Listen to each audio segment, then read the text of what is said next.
Greater Noida के sector 51 में श्री धार्मिक रामलीला कमेटी के तत्वाधान में विधिवत पूजा अर्चना के बाद लीला का मंचन किया गया। बुधवार को देवासुर संग्राम का खास मंचन देखने को मिला। आइए दिखाते हैं आपको इस लीला की कुछ खास तस्वीरें। मामा मारीच, देखिए चलते चलते ये विमान क्यों रुक गया? हुआ है किसका साहस जो मरे पत्थर से टकराकर? पड़ा है कौन मृत्यु के भंवर में सामने आकर?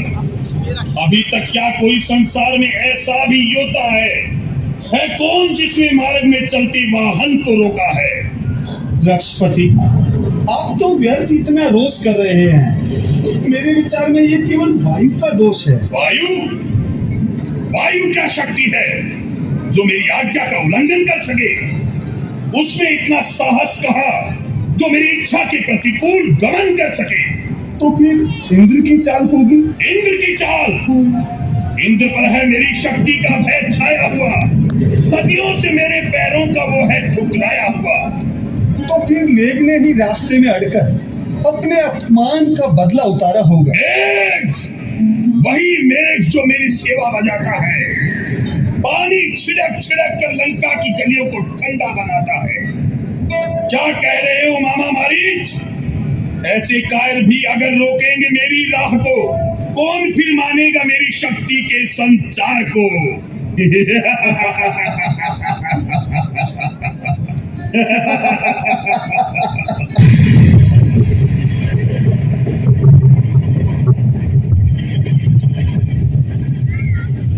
खड़ा है सामने मेरे जो तू विकराल की मूरत, जनकपुर से उठूंगी बनके तेरी काल की सूरत। रावण, मैं पृथ्वी हूँ, पृथ्वी तेरा काल।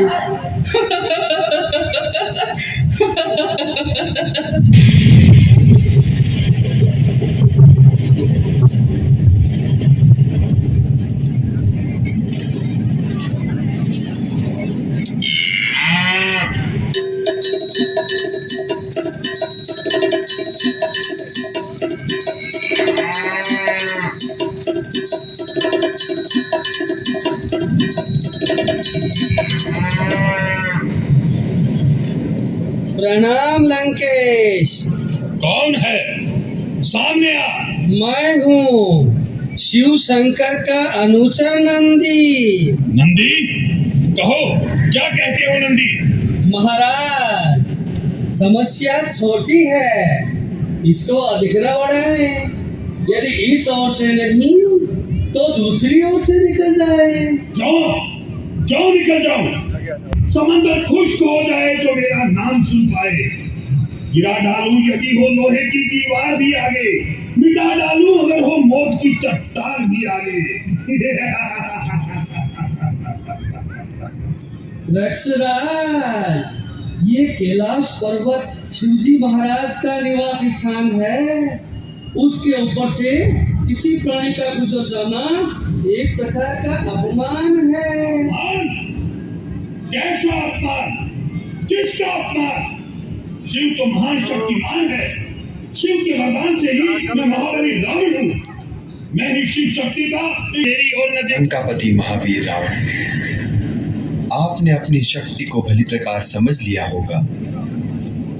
अब तो अपने अभिमान का प्रायश्चित भी कर लिया होगा।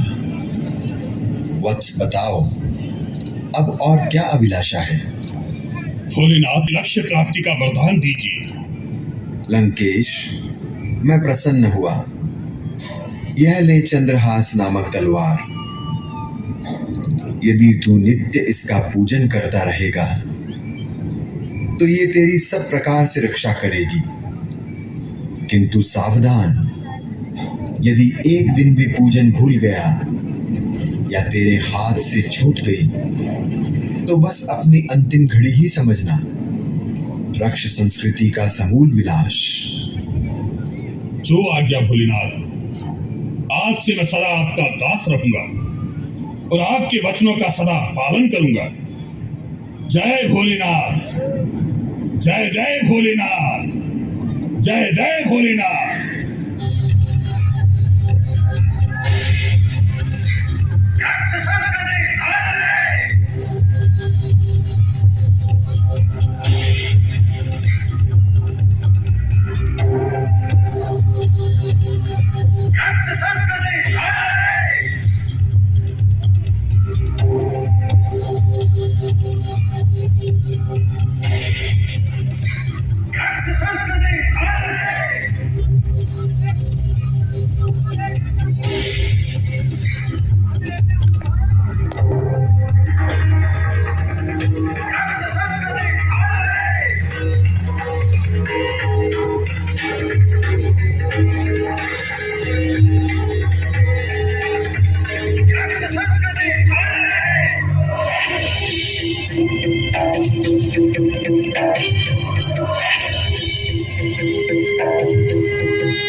अतुल बलशाली वीर सुभटों, दशों दिशाओं के अधिपति दिक्पालों, धरती के विस्तार पर सांस लेने वाले दानव, दैत्य, निर्वशों, सभी सावधान होकर सुने।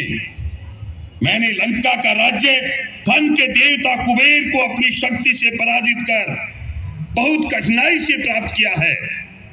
अतः आज से समस्त दानव वीरों सहित ये स्वर्ण लंका हमारी सुपोषित रक्ष संस्कृति के अधीन होती है। रक्ष संस्कृति, रक्ष संस्कृति।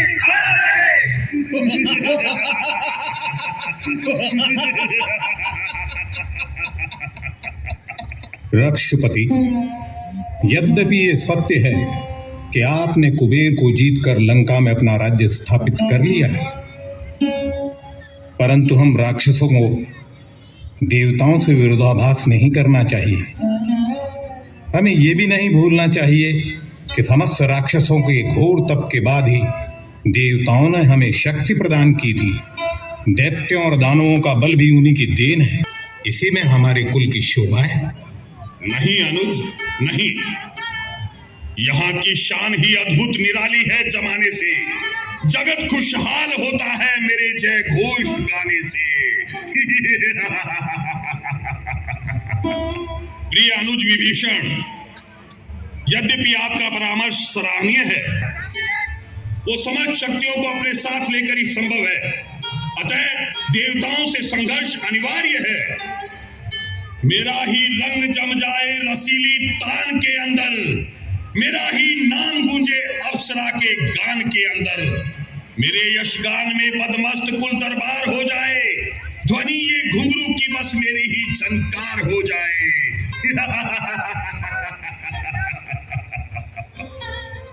मेरे अग्रज वे विश्व में रक्ष संस्कृति के संस्थापक लंकापति लंकेश, क्या कोई बीच का रास्ता नहीं जिससे रक्ष संस्कृति व आर्य संस्कृति दोनों जीवन शैलियों में आपस में समन्वय बना रह सके? अनुज विभीषण, आपको तो राक्षस कुल का कल्याणकारी होना चाहिए, क्योंकि आपने राक्षस कुल में जन्म लिया है। अतः कुल हित में सोचना ही उचित होगा। अनुज, काकाश्री, रक्ष संस्कृति की स्थापना हेतु युद्ध ही एकमात्र विकल्प है। अतः देवासुर संग्राम निश्चित है। हमें अपनी शक्तियों को एकत्रित कर विश्व में आर्य संस्कृति को नष्ट करना होगा। काकाश्री, आज तो आनंद का वातावरण है, आनंद का। लीजिए, ये सोम रस का प्याला पीजिए। मदिरा पान के बिना लोग वृथा जीते हैं, पाप करते हैं इसे जो भी नहीं पीते हैं।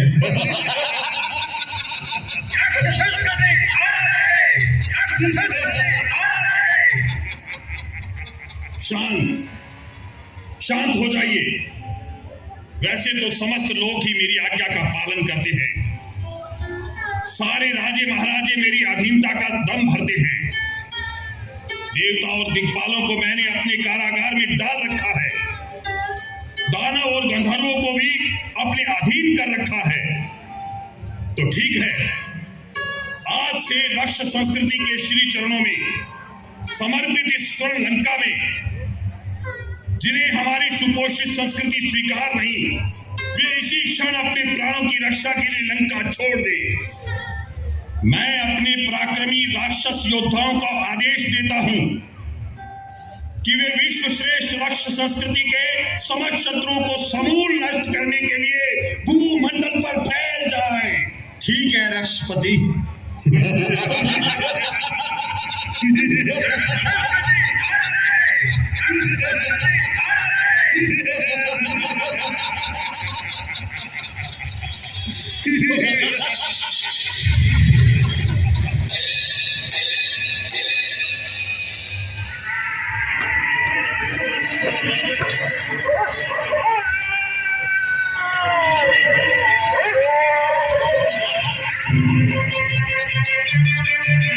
इस वीडियो को लाइक करें, हमारे चैनल को सब्सक्राइब करें और बेल आइकन जरूर प्रेस करें